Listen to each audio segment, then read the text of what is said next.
આપણે જે શીખવાનું હતું ને શીખ્યા જ નહીં. સ્વચ્છતા, પર્સનલ હાઇજીન, ખાતા પહેલા હાથ ધોવાના ન શીખ્યા. આપણે ચોખ્ખા રહેતા ન શીખ્યા. પર્સનલ હાઇજીન માં શીખવે જ નહીં દીકરીને. અક્ષય કુમાર જેવો માણસ સેનેટરી પેડની જાહેર ખબર કરે અને લોકો એની મજાક કરે. મને લાગે છે એને સલામ કરવી જોઈએ. આ કરવા માટે હિંમત જોઈએ સાહેબ. It's not easy. એક પુરુષ તરીકે આ કહેવાની જીગર જોઈએ. હું એને વધારે પુરુષ કહું છું મૂછો આમળે ને એના કરતા. એક સ્ત્રીને ઊભો થઈને બેસવાની જગ્યા આપે ને એ વધુ પુરુષ છે. ગમે એટલો હેન્ડસમ અને ગમે એટલી મૂછો ધરાવતો 6 ફૂટનો માણસ હોય ને એના કરતાં હું આવા બટકા 4 ફૂટ 4.5 ફૂટના માણસને વધુ પુરુષ માનું. કારણ કે એની પાસે સ્ત્રીનું સન્માન કરવાનું જીગર છે. સ્ત્રીનું અપમાન તો બધા કરી શકે. દુર્યોધન તો બધા બની શકે. કૃષ્ણ કેટલા બને છે એ અગત્યનું છે. કપડાં ખેંચવા તો બહુ સહેલા છે સાહેબ. એમાં ક્યાં કરવાનું છે કંઈ? ફાટી જશે બિચારી, શું કરી શકવાની છે? રામાયણમાં જ્યારે સીતા અગ્નિ પરીક્ષા આપે છે ત્યારે ચિતા પર ચડતા પહેલા વાલ્મીકી રામાયણમાં સીતા એક શ્લોક બોલે છે. મને લાગે છે આપણે બધી દીકરીઓએ આ શ્લોક યાદ રાખવાનો છે અને એને જીવન મંત્ર બનાવવાનો છે. સીતા એમ કહે છે કે હું સ્ત્રી છું, શરીરે સક્ષમ નથી. મારી ઈચ્છા વિરુદ્ધ મારા શરીરને કોઈ પુરુષ અડી જાય એવું બને, પણ હું સ્ત્રી છું, હું બહુ જ સક્ષમ છું. મારી મરજી વિરુદ્ધ મારા મનને આ જગતનો કોઈ પુરુષ અડી શકે નહીં. ચંદ્રકાંત બક્ષીએ 1956માં લખેલું કે સ્ત્રીનું ચારિત્ર્ય દિવાસળી નથી કે તમે એકવાર પેટાવો એટલે ફરી ના પેટે. સ્ત્રીનું ચારિત્ર્ય એ સ્ત્રી પોતે નક્કી કરે છે. મેં ચિત્રલેખામાં એક લેખ લખેલો, મારી મેમરીનો એક લેખ. હાલોલના લકી સ્ટુડિયોમાં શૂટિંગ ચાલતું હતું એક ફિલ્મનું. એક હિન્દી ફિલ્મના બહુ મોટા અભિનેત્રી એ ગુજરાતી ફિલ્મમાં રોલ કરતા હતા અને એક બહુ મોટા એક્ટર ધડામ દઈને બહાર ફેંકાયા. બારણું ખુલ્યું, એ બેન બહાર આવ્યા, એક્ટ્રેસ.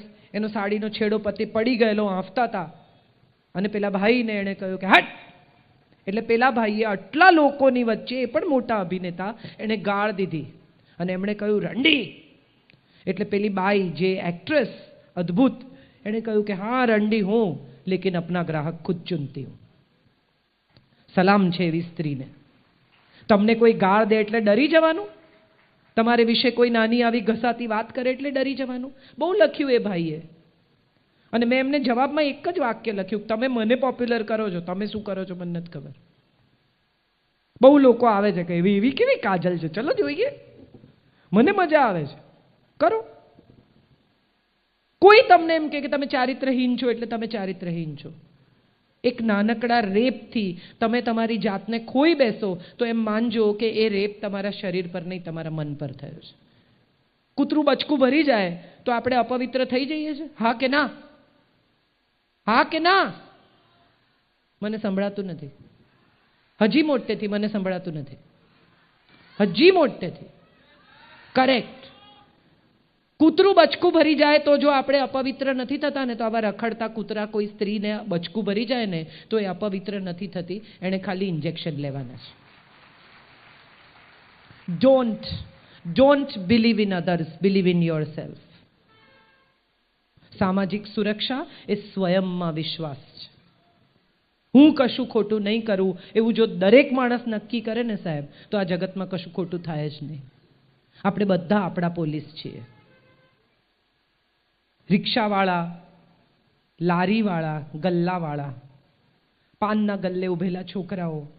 બહુ સરસ વાત કરી સંજયભાઈએ, માવા ગુટખા છોકરાઓ ખાય છે. સૌરાષ્ટ્રમાં તો હું બહુ જ જોઉં છું, બધાને જ માવો. પછી હું શું કહું છું સાંભળો. મને ખબર નથી ભાઈ, પેલી બાજુ જવાનું. બહુ ઇમ્પોર્ટન્ટ વાત છે. તમે જો ભીતરથી સાફ સ્વચ્છ નહીં હો, 24-25 વર્ષના છોકરાના દાંત જોઈએ ને તો એમ થાય કે ન હશે તો સારું. બંધ રાખ મોઢું, સારો નથી લાગતો. ડાઘા પડેલા દાંત, કંતાઈ ગયેલું શરીર, પાંસળી ગણાય એવું શરીર.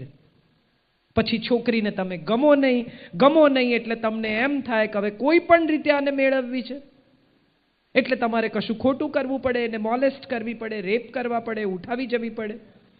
એને બદલે શરીર એવું બનાવો સાહેબ. કૃષ્ણએ 16,000 સ્ત્રીઓને એમ કહ્યું કે જાઓ વિશ્વમાં ક્યાંય પણ જઈને વસજો, તમે કહેજો કે તમે મારી પત્ની છો. આ રિસ્પેક્ટ આપવો સ્ત્રીને, નરકાસુરને ત્યાંથી છોડાવેલી ભ્રષ્ટ સ્ત્રીઓને, એને સમાજમાં કોઈ સ્વીકારવા તૈયાર નહોતું. ત્યારે કૃષ્ણએ કહ્યું કે બધી મારી પત્ની છે, જાઓ. આળ લીધું કે 16,000 ને પરણ્યો.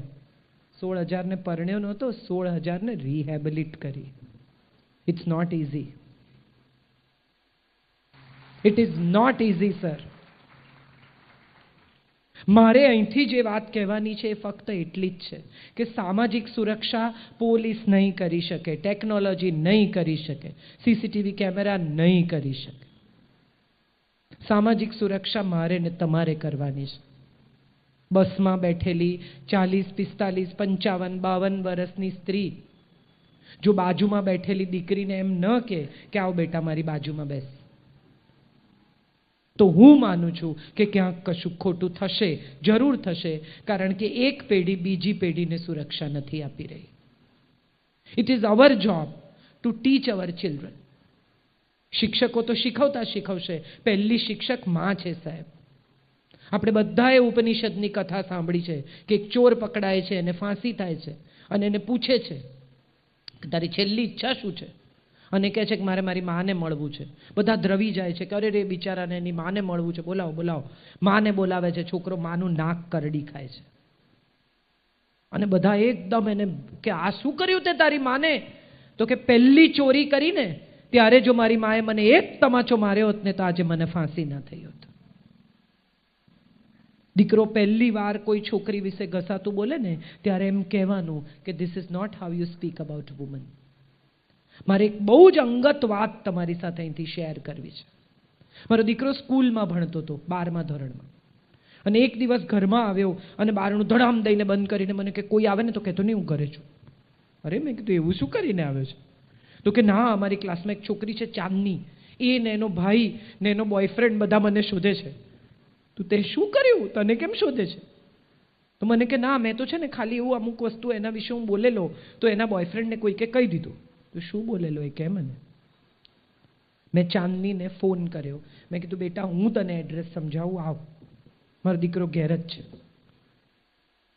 આવી એ, એનો ભાઈ, એનો બોયફ્રેન્ડ, એનો એક બીજો ફ્રેન્ડ અને એની એક બીજી ફ્રેન્ડ, 5 જણા બેસાડ્યા. શું બોલ્યો છે? એટલે પેલીએ કહ્યું કે આમ આમ આમ બોલ્યો આંટી, હી વોઝ નોટ રાઇટ, આવું ના કહેવાય મારા વિશે. તો બરાબર છે, કોઈ વિશે લૂઝ ટોક ન કરાય. મેં તથાગતને કહ્યું, મેં કીધું તારી પાસે કોઈ પ્રૂફ છે તું જે બોલ્યો એના? કે ના. તો તું કેમ કીધું? કે મેં તો એમ જ કીધું. મેં કીધું એમ જ કોઈના વિશે બોલાય? કાલે તારી મા વિશે લોકો કહેશે અને એમ કહેશે કે એમ જ કીધું, તું સાંભળી લઈશ ને. મારા દીકરા પાસે માફી મંગાવી, અને આ તમે ચેક કરી શકો છો. મારા દીકરા પાસે માફી મંગાવી, એટલું જ નહીં, મેં એમ કહ્યું કે એ છોકરીને કે આજ પછી પણ ક્યારેય તને આવી કોઈ પણ ખબર પડે તથાગત વિશે તો મને કહેજે, કારણ કે આઈ વિશ કે મારો દીકરો જિંદગીભર સ્ત્રીને માન આપે. આ મારે કરવાનું છે, આ મારા સિવાય કોઈ નહીં કરી શકે. એ ટીવી જોતા કે નેટફ્લિક્સ ઉપર કે અહીંયા કે એના ઇવન પોસ્ટ્સમાં ક્યાંય પણ સ્ત્રી વિશે ઘસાતું બોલે તો હું એને હંમેશા કહું છું કે નહીં લખવાનું. એણે એક પોસ્ટ મૂકેલી જેમાં કોઈકનું પેઇન્ટિંગ છે, જેમાં જીસસ સિગરેટ પીએ છે અને કૃષ્ણ કંઈક જુગાર રમે છે અને કોકના હાથમાં દારૂ છે. આવા 5-6 ઈશ્વરને જુદી રીતે ચિતરેલા જે વિદેશનું કોઈ પોસ્ટર છે, એ એણે ખાલી પોતાના ફેસબુક પર શેર કરેલું. એમાં તો ઉહાપો થયો ને તમે એને, મને એક ભાઈએ લખ્યું કે તમે એને ધમકાવ્યો છે, તમે જાહેરમાં માફી માંગી છે. હું એમ માનું છું કે ધર્મ વિશે દરેકને પોતાના વિચારો અભિવ્યક્ત કરવાનો અધિકાર છે, પણ સામાજિક સુરક્ષા એ ધાર્મિક સુરક્ષા નથી. મંદિર તમે જેટલા સાચવો છો ને એને બદલે એટલી માને સાચવો, અને બીજાની માને પણ એટલી જ સાચવો, તમારી માને નહીં. કોઈ સ્ત્રી હાથમાં 2 થેલા લઈને જતી હોય ને અને જો કોઈ 19-20 વર્ષનો છોકરો દોડીને એમ કે લાવો આંટી હું લઈ લઉં, તો એ પણ મારા હિસાબે સામાજિક સુરક્ષા છે. આ પણ સામાજિક સુરક્ષા છે. ઘણા લોકો કહે છે અહિંસામાં માનો ને અહિંસા ફલાણું. અહિંસા ક્યાં સુધી? બાજુમાં કોકને ફટકારતું હોય અને તમે કોક ના હું તો અહિંસામાં માનું છું. 5 જણા ભેગા થઈને એક સાચા છોકરાને ફટકારતા હોય અને તમે બેસીને જોયા કરો તો એ અહિંસા નથી, એ નપુંસકતા છે. ને ઘણાના રસ બી જુદા હોય. થોડા લોકો બેસીને તાપણું કરતા હતા. 2 જણા મોટરસાઇકલ પર આવ્યા. એકે પૂછ્યું કે ચિરાગ કોનું નામ છે? તો એક ઊભો થયો કે મારું નામ છે. અને બહુ માર્યો ને પછી જતા રહ્યા. એટલે જે બાકીના લોકો તાપણું કરતા હતા એને પૂછ્યું કે અલા તારું નામ ચિરાગ તો છે ને, તે કેમ કીધું કે તારું નામ ચિરાગ છે? એટલે જેણે માર ખાધો તો એને કીધું કે ચિરાગનું શું કામ હતું એ તો જાણવું પડે ને. આપણી ક્યુરિયોસિટી આવી છે, બધું જાણવું છે. કોણ શું કરે છે, ક્યાં જાય છે, કોને મળે છે, આ બધામાં આપણને રસ છે. પણ ખરેખર આપણા લોકો શું કરે છે ને એમાં આપણને રસ નથી. માછલી છે ને, માછલી એને બચવું હોય ને તો માછીમારના પગની આજુબાજુ રહેવું પડે, કારણ કે જાળ હંમેશા દૂર ફેંકે. પોતાના પગની પાસે જાળ નથી ફેંકતો માછીમાર, એ દૂર જાળ ફેંકે છે. એટલે જેણે સુરક્ષિત રહેવું હોય ને એને મા બાપના ચરણમાં રહેવું, કારણ કે માછીમારો તો જાળ દૂર ફેંકે છે. જો તમે તમારા મા બાપના પગની આજુબાજુ છો, તમારા મા બાપની આજુબાજુ છો, એને ઇન્ફોર્મ કરો છો કે તમે ક્યાં છો, તમારી પત્નીને ઇન્ફોર્મ કરો છો કે તમે ક્યાં છો. કેટલા લોકો અચાનક હાર્ટ એટેકથી હવે આપણે ગુજરી જાય છે એવું સાંભળીએ છીએ. કોઈ દિવસ કોઈએ એવો વિચાર કર્યો છે કે કેટલા બધા પતિઓએ કેશની ક્યાં લેવડ દેવડ કરી છે, બેંક અકાઉન્ટ્સ ક્યાં છે, એમના ઈમેલ કેવી રીતે ચાલે છે, એમના કયા કયા ક્રેડિટ કાર્ડ્સ છે, ક્યાં પૈસા બાકી છે, કેટલા પૈસા બાકી છે, એમના મેડિક્લેમ શું છે, પત્નીને કાંઈ ખબર ન હોય. અને બિચારીએ કોઈક વાર પૂછ્યું હોય તો એ તરત જ એને એમ કે તારે હું કામ છે, હું બધું જોઉં છું ને. હું એમ માનું છું કે પત્નીને બેંકની સ્લીપ ભરતા શીખવવી, પાસબુક વાંચતા શીખવવી, દર મહિને એને સ્ટેટમેન્ટ બતાવવું, કોને કેટલા કેશનો વ્યવહાર કર્યો છે અને કોની પાસેથી કેટલા પૈસા લેવાના છે એ પત્નીને કહેવું, એ પણ સામાજિક સુરક્ષા છે. આ જ બધી સામાજિક. હું મોટી મોટી વાતો કરતી જ નથી. મને આજે સંજયભાઈની વાત એટલે જ બહુ ગમી કે એમણે બેઝિક વાત કરી. ફલાણા અંગ્રેજી લેખકે આમ લખ્યું છે ને ઢીકણાની આમ કવિતા છે ને આજે હું તમારા માટે એક કવિતા વાંચું છું ને આજે હું આમ ફલાણા કયા જમાનામાં ઓ હેનરીએ શું લખ્યું, તો એમાં આપણને હું રસ છે. આજની વાત કરો, હમણાંની વાત કરો ને આપણી વાત કરો. બહુ દૂર જવાનો મતલબ જ નથી. 4 બાબતો જેમ સંજયભાઈ કહી એમ મારે પણ કહેવી છે. મારી વાત પૂરી કરીશ બહુ ઝડપથી. પહેલી વાત, કોઈ દિવસ ક્યારેય કોઈ પણ અજાણ્યા માણસ સાથે કોઈ પણ ઇન્ફોર્મેશન શેર ન કરો. આવું તમે શીખ્યા છો. એમાં એક નિયમ ઉમેરો કે જાણીતા માણસ સાથે પણ બધી ઇન્ફોર્મેશન શેર ન કરો. બધાએ તમારે વિશે બધું જાણવું જરૂરી નથી. ટેટુ કરાવ્યું એટલે તરત ફોટો, કમરના ફોટા, વજન ઉતર્યું એટલે કમરના ફોટા. સરસ લાગે છે, નાઇસ, એન્જોય. તમે એન્જોય કરો. દીકરીને મમ્મી હંમેશા એવું શીખવાડે કે રૂપાળી હોઈશ ને તો છોકરો મળશે. મારે આ બધી દીકરીઓને કહેવું છે કે સદગુણી હોઈશ ને તો છોકરો મળે કે ન મળે સારું જીવી શકીશ. લગ્ન એ જીવનનું ધ્યેય નથી, જીવનનો હિસ્સો છે. થાય તો સરસ, ન થાય તો એમાં કંઈ ગુમાવવાનું નથી. સંજયભાઈએ જેટલા નામ લીધા એમાં એક નામ મારે ઉમેરવું છે, સલમાન ખાનનું. એ નથી પરણ્યો અને તોય નિર્દોષ છૂટે છે. બોલો, સરળ છે. જિંદગીને આટલી ગૂંચવવાની કોઈ જરૂરત જ નથી. બીજી બહુ જ મહત્વની વાત, તમને જ્યારે ઇન્ફોર્મેશન મળે ત્યારે બધી ઇન્ફોર્મેશન સાંભળવી જ, લેવી જ, ગ્રહણ કરવી જ, સાચવવી જ, યાદ રાખવી જ એવું જરૂરી નથી. કેટલાક લોકો બિનજરૂરી ઇન્ફોર્મેશન તમારા સુધી મોકલે છે. હું ઘણા લોકોને એવું સ્પષ્ટ લખી દઉં છું કે મને ફોરવર્ડ મોકલવા નહીં. મારા વોટ્સએપ માત્ર વર્કિંગની વાત કરવા માટે છે. તમારે કામ હોય તો મને વોટ્સએપ કરવો, બાકી મને ફોરવર્ડ કરવા નહીં. ને એ પછી જો સમજે નહીં તો હું એને બ્લોક કરી દઉં છું, સાવ નિરાંતે. અને મને એવું લાગે છે કે હું કાંઈ ગુમાવતી નથી. સવારે તમારે ઘેર કોઈ બેગ ભરીને કચરો આપી જાય તો એનું શું કરો? સવારે તમે બારણું ખોલો અને એટલી સરસ બેગ ગિફ્ટ રેપ કરીને આમ કચરાની તમને આપી જાય તો એનું શું કરો? શું કરો? ફેંકી દો કે નાની નાની બેગોમાં ભરીને બધાને ઘેર આપી આવો કે આ મને આપી ગયા, લો તમે થોડો રાખો? છે કોઈ એવું? હા કે ના? તો આટલા વોટ્સએપ કેમ ફોરવર્ડ કરો છો? હવારે તમારે ત્યાં કોઈ ઠાલવી જાય એટલે આપણે આગળ જવા દો. કેટલું બધું ઇન્ટરનેટથી નુકસાન થાય છે એની આપણને કલ્પના જ નથી. આ ફ્લાઇટો ઉડે છે, આ પોલ્યુશન થાય છે, વૃક્ષો કપાય છે, કાગળ, કેટલા લોકો કાગળ આમ ડૂચા કરીને ફેંકે. મને એવું થાય કે એક ઝાડ કપાઈ ગયું. આપણને કલ્પના જ નથી આપણે કેટલા કાગળ, ટોયલેટ પેપર એ આપણી સંસ્કૃતિ જ નથી. ટીશ્યુ એ આપણી સંસ્કૃતિ જ નથી. રૂમાલ રાખો ને યાર, એક રૂમાલ, હાથ રૂમાલ નથી રાખી શકતા? ટીશ્યુ કાઢે ફટાફટ. કેટલા ટીશ્યુ આપણે વાપરીએ છીએ ને એમાં કેટલા વૃક્ષો કપાય છે એની આપણને કલ્પના જ નથી. પ્લાસ્ટિક, કેટલી ગાયોના પેટમાંથી પ્લાસ્ટિક નીકળે છે અને આપણે શું કરીએ છીએ? ફ્લાવરના દાંડા, મેથીના દાંડા, કોથમીરના દાંડા બધું ફેંકી દઈએ કચરામાં. ખાલી એટલું એક કાગળમાં, છાપાના કાગળમાં ભેગું કરી અને રોજ ગાયને ખવડાવો ને તો એ પુણ્ય થશે. પ્લાસ્ટિક નહીં ખાય એ દિવસે ગાય. હું તો આને પણ સામાજિક સુરક્ષા કહું છું. ગૌ સેવા એ ખાલી ગૌદાન જઈને પૈસા આપી આવવા નથી. તમારા ઘરનું શાક ફેંકો નહીં. તમારા ઘરમાં જે કોઈ શાકનો, બટાટાના છોતરા, બીજી બધી વસ્તુઓ જઈને ગાયને ખવડાવો. આ પણ સામાજિક સુરક્ષા છે. ગાયો પ્લાસ્ટિક નહીં ખાય ને તો આ દેશમાં કમસે કમ એટલી તો ગૌ સેવા થશે. હમણાં અમે અહિંસા ધામમાં કચ્છમાં ગાયો જોઈ, પેટમાં લોખંડ નીકળ્યું છે. Can you believe that? Catch કરો છો બધા? કેટલો કચરો પ્લાસ્ટિકની થેલીઓમાં ભરીને આપણે ફેંકીએ છીએ. બ્રાઉન પેપરની થેલી રાખો ઘરમાં કચરો ફેંકવા માટે, બહેનોને કામ મળશે અને પ્લાસ્ટિક ઓછું વપરાશે.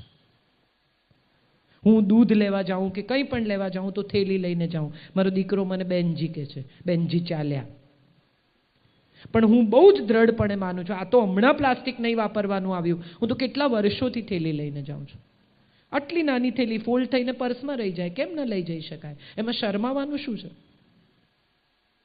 બધી દીકરીઓને શરમ આવે થેલા લઈને જતા. શેને માટે?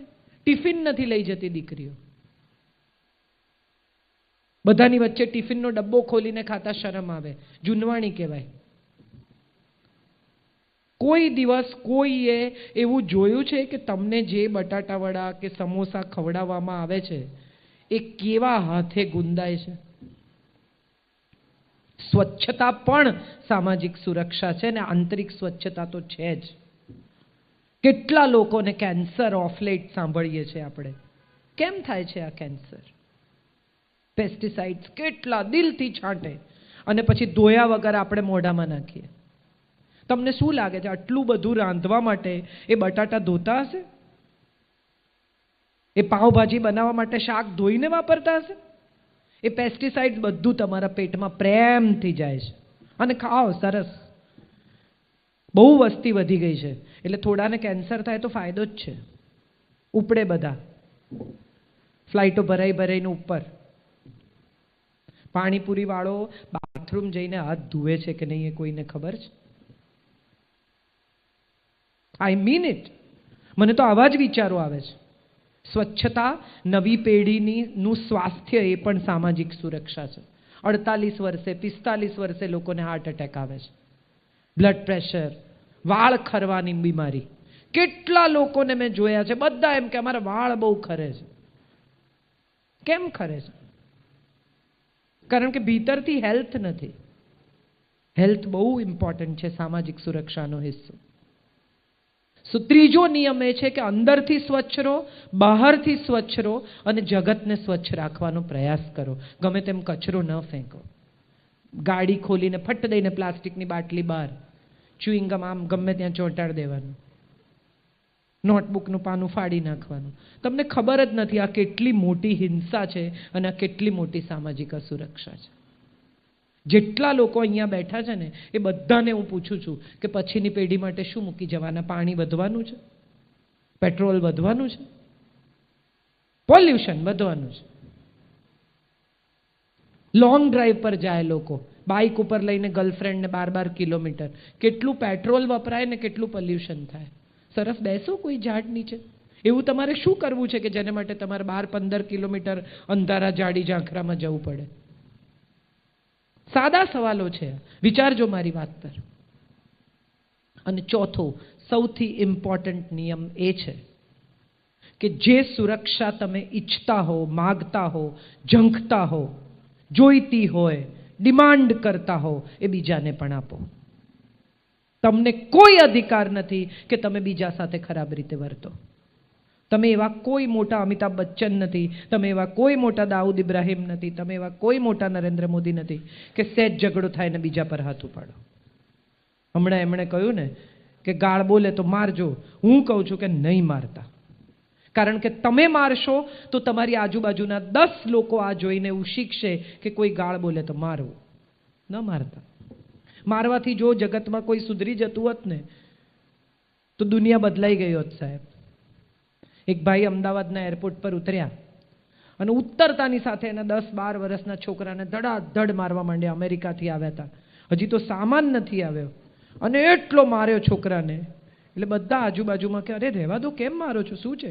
અરે કે હોય ત્યાં અમેરિકામાં હું એને જેટલી વાર ધમકાવું એટલી વાર કહે છે 911, હમણાં લગાડી દઉં 911, હું મારવા જ લાવ્યો છું. આ 10 દિવસમાં હું એને એટલું મારીશ કે પછી એ કોઈ દિવસ 911 નહીં લગાડે. માતા પિતાએ, શિક્ષકે અને વડીલે હાથ ઉઠાવવાનો અધિકાર છે. સમવયસ્ક ઉપર કે નાના ઉપર, સ્ત્રી ઉપર કે નબળા ઉપર હાથ ઉપાડવો એનાથી મોટી નબળાઈ જગતમાં બીજી કોઈ નથી. આ 4 નિયમો જો પાળી શકશો ને તો હું માનું છું સામાજિક સુરક્ષા આપોઆપ આપણી જવાબદારી બની જશે. કોઈ આપણને સુરક્ષિત રાખે, કોઈ આપણું ધ્યાન રાખે, કોઈ આપણને સાચવે, કોઈ આપણા માટે લડે, આવું હવે નહીં થાય. મારા કપડાં ખેંચાતા હોય ને હું કહું હે ગોવિંદ હે ગોપાલ તો નહીં આવે, એ પણ બિઝી છે. એને પણ 17 લોકો બોલાવે છે. કોકને મારુતિ સુઝુકી આપવા જવાનું છે, કોકની દીકરીના લગ્ન કરાવવાના છે, કોકને કરોડ રૂપિયા જોઈએ છે. એ બધું છોડીને તમારા કપડાં પૂરવા ક્યાં આવે? He is busy. તમે એવું નક્કી કરો કે મારા કપડાને કોઈ અડી ન શકે એટલી તાકાત મારી આંખમાં છે. છોકરી સ્કૂલેથી ઘરે આવતી હોય, કોલેજથી 2 વ્હીલર પર આવતી હોય ને પાછળ કોઈ છોકરો આવતો હોય ને, બેટા તો ડરવું નહીં, ઊભા રહેવું કે ચલ મારા પપ્પાને મળવું છે, લઈ જાઉં તને. કરાટે શીખવાથી સુરક્ષા થઈ શકતી નથી, કારણ કે એ વખતે આમ કાતા કરવા ઊભા નહીં રહેવાય. છોકરીઓનું પર્સ એટલું વજનદાર હોય છે કે આપોઆપ એક હથિયાર છે. ગોળ ગુમાવીને ઠોકી દેવાનું પડે ને લમણાની તો ત્યાં જ બેભાન થઈ જાય, એટલું હોય અંદર.